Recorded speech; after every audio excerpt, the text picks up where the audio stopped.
Samantala, sa kabilang bahagi ng bahay sa kwarto ng mag-asawang De Silvo, nakaupo si Isabel sa harap ng salamin. Sa kamay niya, hawak ang lumang ultrasound photo ni Lyra. Sa likod nito, nakasulat ang pangalan na isinulat ni Don Lucio. Amara. Ang pangalan ng batang hindi mo kailanman tinawag, pero siya ang magiging dahilan kung bakit matatapos ang katahimikan natin. Hindi na niya napigilan ng luha, hindi dahil sa galit, kundi dahil sa takot, na baka sa huli, ang yakap na gustong-gusto niyang maramdaman ay mapunta sa iba. Habang lumalalim ang gabi, tila lumalalim din ang ugat ng mga lihim sa loob ng bahay ng mga De Silvo. Ang katahimikan na hindi na basta pagkukubli ng damdamin, kung hindi paghahanda sa isang pagsabog na katotohanang matagal nang nilulubog sa dilim. Nasa study room si Don Lucio nang pumasok si Lyra. Bitbit ang isang maliit na notebook. Nakatali ito ng PC at halatang luma na. Inabot niya ito kay Don Lucio. Natagpuan ko ito sa lumang aparador ni Ma'am Isabel, aniya. Hindi ko po sinasadya, pero may nakita kong pangalan doon. Nagbukas si Don Lucio ng pahina. Nakita niya doon ang isang pangalang ilang taon nang binabaon sa limot, Amara Silvo. Napakunot ang noo ni Lucio. Hindi siya agad nagsalita pero alam ni Lyra. May pamilyar sa pangalan na yun. Hindi siya ang unang nagpangalan doon. Lucio, boses ni Isabel, biglang lumitaw sa likod nila. Nakaayos ito pero halatang galing sa mahabang pag-iyak. Bakit mo siya pinangalanan ng Amara? Tumingin si Don Lucio sa asawa. Diretso, walang iwas. Dahil yun ang pangalan ng dapat sana'y naging anak natin noon. Napalingon si Lyra, lumapit si Isabel, dalang isang lumang folder. Binuksan niya ito at ipinakita kay Lyra ang isang death certificate ng isang sanggol. Pangalan, Amara De Silvo. Edad, 2 buwan sa sinapupunan. Sanhi ng pagkawala, miscarriage. Matagal na to, ani Isabel. Wala nang nakakaalala. Pati si Lucio, hindi na rin kinausap kahit kailan tungkol sa anak namin. Hindi namin nakapiling. Humugot siya ng malalim na buntong hininga, pero ngayong buntis ka. At pinangalanan yung Amarang anak ninyo, alam kong hindi yun aksidente. Parang multong bumabalik ang lahat. Tahimik ang buong silid, walang gustong magsalita. Hanggang sa lumapit si Isabel kay Lyra at marahang inilapat ang palad sa tiyan nito. Hindi ako sigurado kung kaya ko pang maging ina, bulong ni Isabel. Pero kung hindi man akong ina sa papel, maaari bang akong makasaksi habang siya'y lumalaki? Nagulat si Lyra. Walang utos, walang pananakot. Sa unang pagkakataon, may lungkot sa mga mata ni Isabel, hindi galit. At doon sa mismong silid, kung saan nagsimula ang panlilinlang at kasinungalingan. 3 taong wasak sa kanya-kanyang paraan ay muling bumubuo ng isa't isa. Hindi bilang asawa, kabit o kasambahay, kundi bilang mga tao na parehong iniwan ng sarili nilang nakaraan. Sa labas ng bahay, malakas ang ulan. Ngunit sa loob, sa wakas, nagsisimula ng mabasa ng katotohanan ang mga pader na matagal nang tuyot sa damdamin. Mula nang mabunyag ang nakaraan tungkol kay Amara, ang sanggol na hindi na ipanganak ni Isabel at Don Lucio. Tila may nabasag sa katahimikan ng bahay, pero ang pagkabasag ay hindi na dahil sa galit. Ito ay dahil sa pagtanggap. Hindi agad naging magaan, hindi rin agad naging maayos. Pero unti-unting nagsimulang magsalubong ang mga tingin nila nang hindi puro pagtatago. Isang hapon habang naglalakad si Lyra sa hardin, naabutan niya si Don Lucio. Tahimik lang silang naglalakad hanggang siya ang nagsimulang magsalita. May takot pa rin ako, ani Lyra. Hawak ang tiyan niya. Nabalang araw kapag isinilang ko na siya, bigla akong mawawala sa buhay niya. Huminto si Don Lucio at hinarap siya. Hindi ko kayang itaga sa bato ang pangako ko. Hindi ko alam kung paano magiging dulo ng lahat ng ito. Pero Lyra, ngayon pa lang gusto kong marinig mo. Hindi kita pababayaan. Napatingin si Lyra sa kanya. Hindi ito matamis na pangako. Wala doong mahal kita. Wala ring ikaw ang pipiliin ko. Ngunit ang sinabi nito'y sapat na para sa kanya sa ngayon. Hindi kita pababayaan. Sa kabilang panig, si Isabel ay nananatiling tahimik pero nagsimula na rin siyang makialam. Hindi sa buhay ni Lyra kundi sa bata. Siya mismong nagpakabit ng bagong kama sa kwarto ni Lyra. Siya rin ang nagbigay ng bagong prenatal vitamins. Hindi niya sinasabi ng diretso pero ang kilos niya ay malinaw. Kung hindi ako magiging ina, hayaan mong maging bahagi man lang ako ng paglaki niya.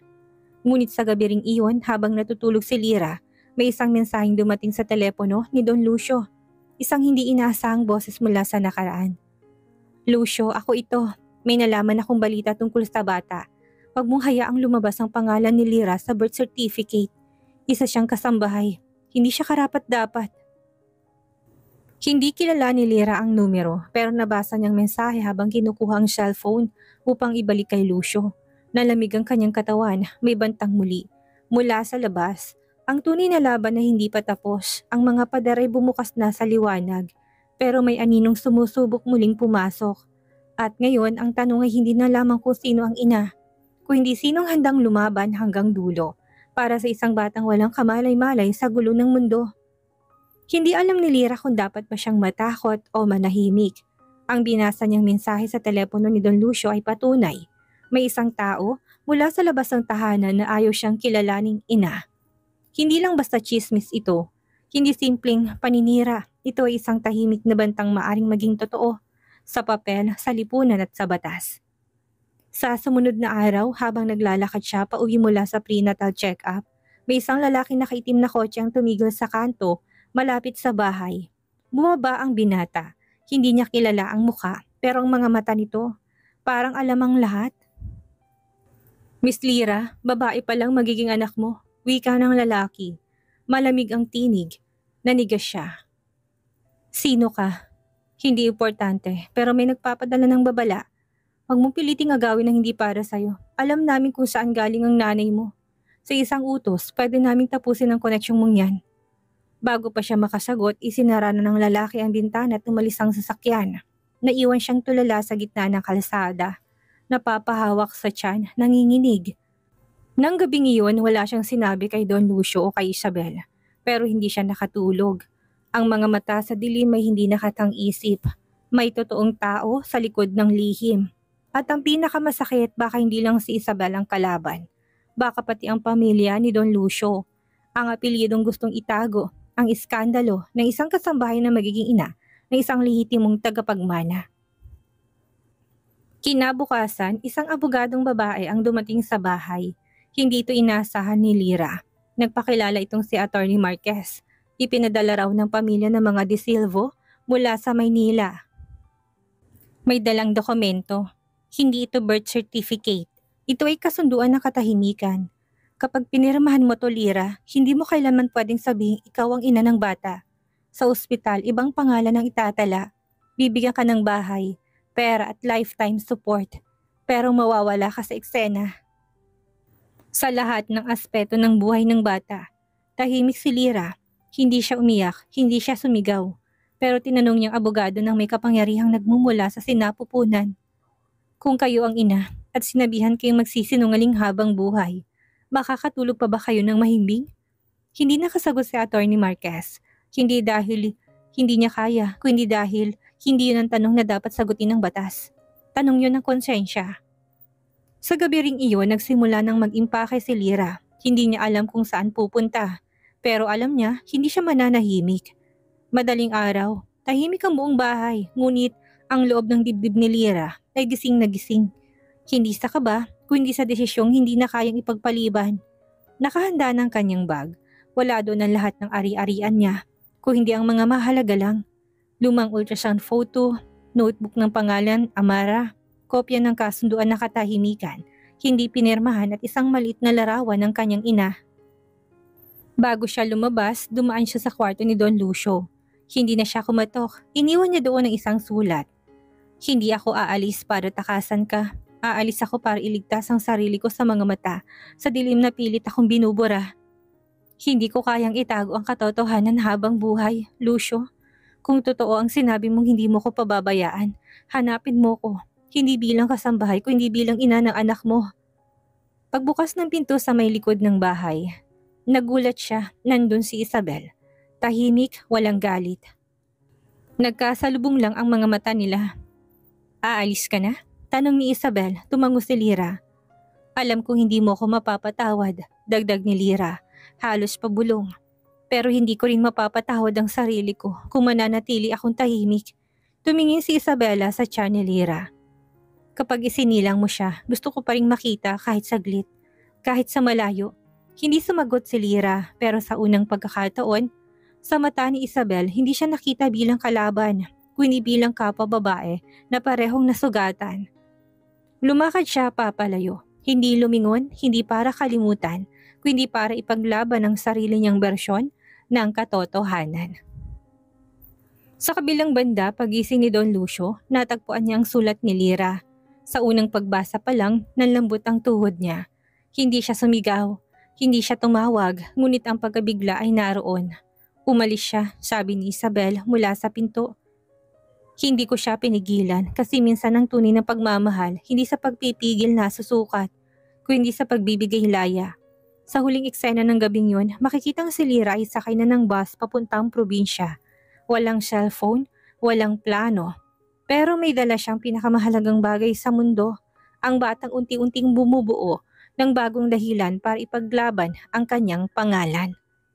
Sa likod ng bawat katahimikan may giyerang paparating.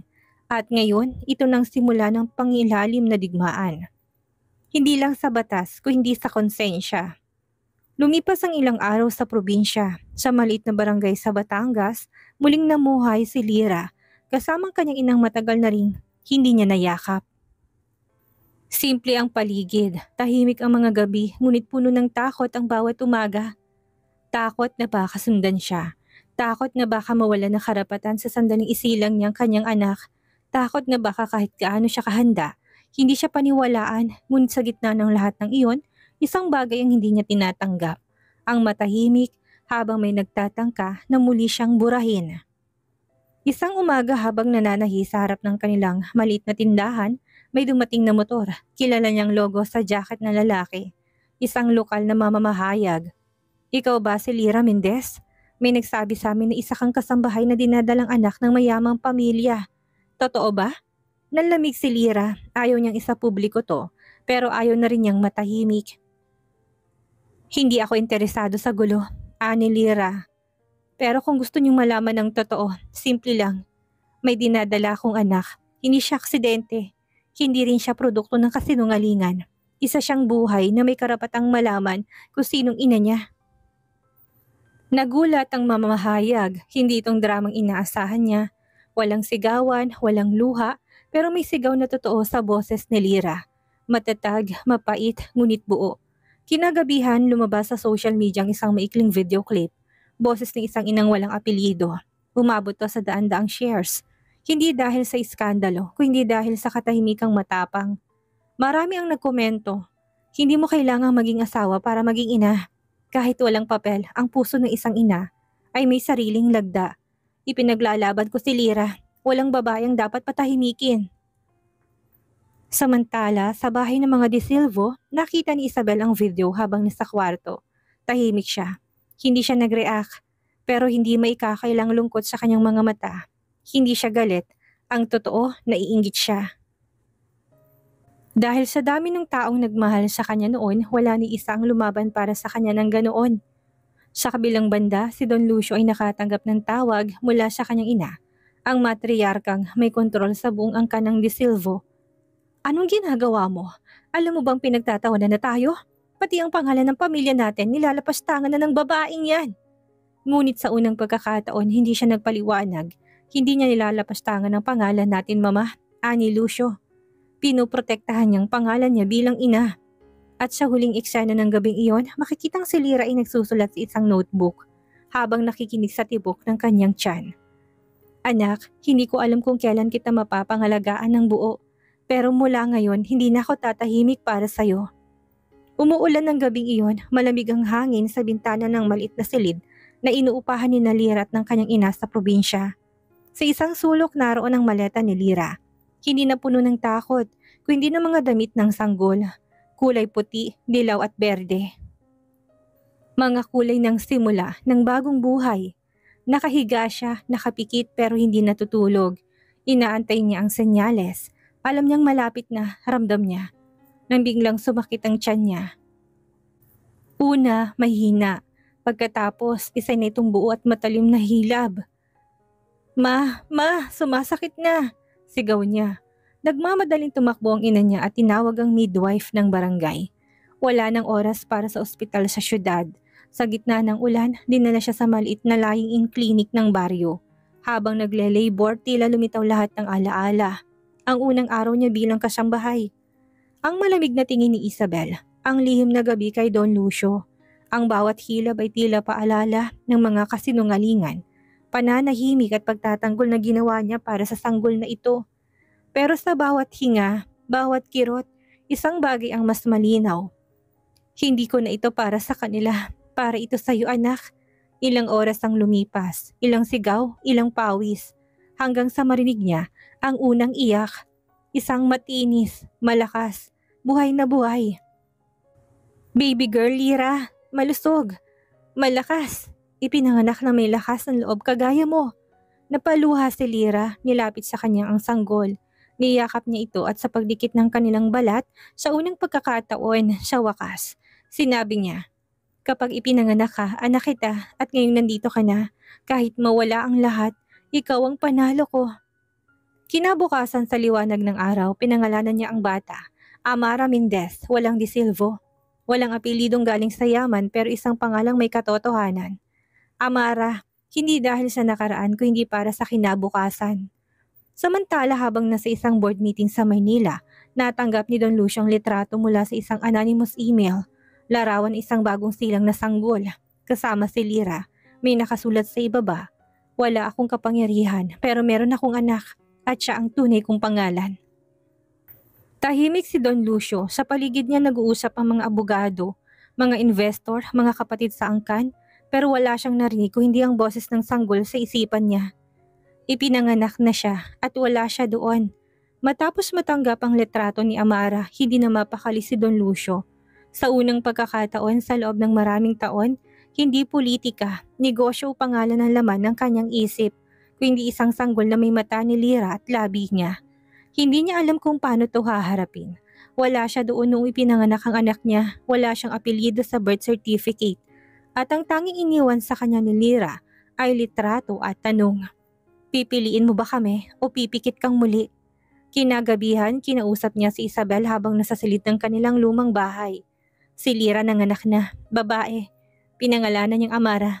Tahimik si Isabel. Hindi siya nagalit, hindi na siya nagtaka. Alam ko na, sagot niya. May nag-send din sa akin. Hindi ko alam kung dapat ba akong matuwa o matakot. Pero Lucio, kung lalabanan siya ng pamilya mo, hindi na ako sasali. Tapos na ako. Nakatulala si Don Lucio. Sa unang pagkakataon, si Isabel ang tumigil sa paghawak sa pangalan. Ngayon siya na lang ang tanong. Kinabukasan, bumiyahe siya patungong Batangas. Tahimik ang baryo. Walang ingrandeng pagdating, walang bodyguard, walang alalay. Si Lucio hindi bilang doon kundi isang lalaking gustong makitang anak niya. Paglapit niya sa bahay ng ina ni Lira, sinalubong siya ni isang batang babaeng karga ni Lira sa harap ng bahay. Napahinto siya, hindi dahil sa ganda ni Lira, hindi rin dahil sa kapayapaan ng lugar kundi dahil sa mga matang nakatitig sa kanya. Mga matang, siya ang may gawa. Tahimik silang nagkatinginan ni Lira. Bakit ka nandito? Tanong ni Lira. Hindi galit pero buo.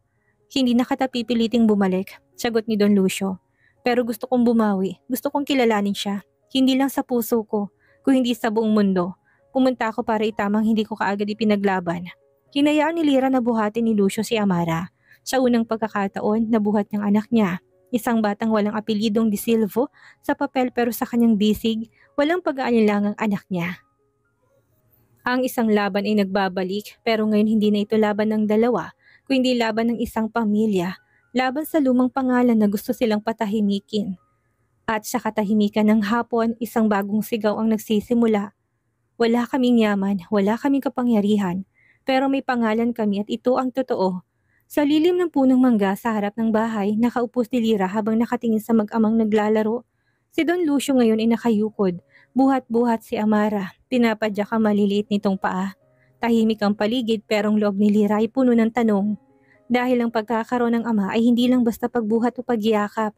Ito ay pag-aako, paglalantad, paglalaban. Lira, humarap si Lucio, buhat si Amara sa kanyang bisig. Gusto ko siyang dalhin sa City Hall. Gusto kong ayusin ang birth certificate niya. Gusto kong gamitin yung apelyido ko. Tumahimik si Lyra, hindi niya ito inaasahan.